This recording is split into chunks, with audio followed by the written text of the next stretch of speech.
Welcome to Quincy. My name is Tim Lehealy, and I'm one of the Quincy developers here at Access Data. We're going to spend the next few minutes together making sure your installation of Quincy goes as smoothly as possible. In front of you, you should see the installation wizard. It asks a few relatively straightforward questions, but answering these correctly will ensure that your initial Quincy experience is as positive as possible. The first question is, do you want to install the demo case? If you've never utilized Quincy before, we recommend you do this. This will lay down a small case that will allow you to poke around, run searches, get some familiarity with Quincy before you start utilizing real data. The next question is English. Are your users English speakers? If they are, keep this selected. If they're not, go ahead and uncheck it. By unchecking it, Quincy will lay down the translation widget, or the localization widget, excuse me. And that widget will allow you to customize the interface towards your language of preference. However, that widget actually meaningfully slows down startup. So if everybody is English speaking, no reason to spend that time, and just keep this selected and your startup will be incrementally faster. Default configurations. Quincy ships with two default configurations, forensics or legal corporate. Selecting these will lay down a number of different roles and groups and permissions and things like that, and default interfaces that might be useful to you depending upon your expected use cases. However, you can go ahead and select none here if neither of these apply, or if you just want to create these roles yourself. The key system values are the most important. You can select anything for these top three questions and nothing bad will happen. But the bottom section is critical. You must make sure your computer name is correct. Quincy will do its best to guess it. You can see it's the same as what is up here in my URL. This has to be the case, or you won't ultimately have a successful use case. The Quincy config file path is also critical. This will tell Quincy where it can find the config and all the important values in that file. This is the default, but in fact, it's incorrect for my drive. So I'm going to go ahead and change. Let me show you how you do that. You simply click on Find. It will bring up this directory explorer. Again, your server location should be put in here, or wherever Quincy was installed. Go ahead and press Enter.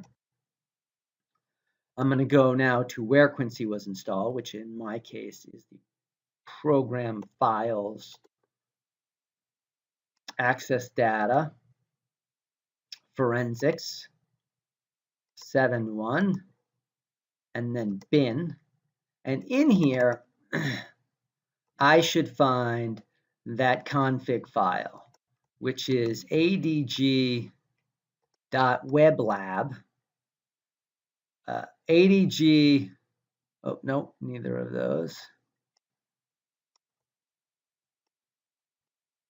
Where is it? It should be adg.weblab.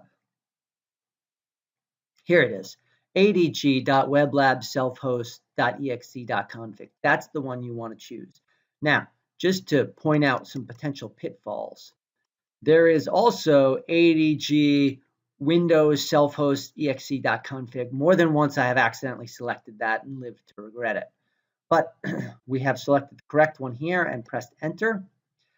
Now we want to choose our case path, our export path, and our data file transfer path. Again, we're going to go through that same procedure, only this time we're going to go to wherever it is we've created these folders. The case path is where Quincy is going to store all your cases. So it should be a folder that you create, placed somewhere where you'll be able to remember it and get to it easily. In my case, I created a Quincy folder in my root C.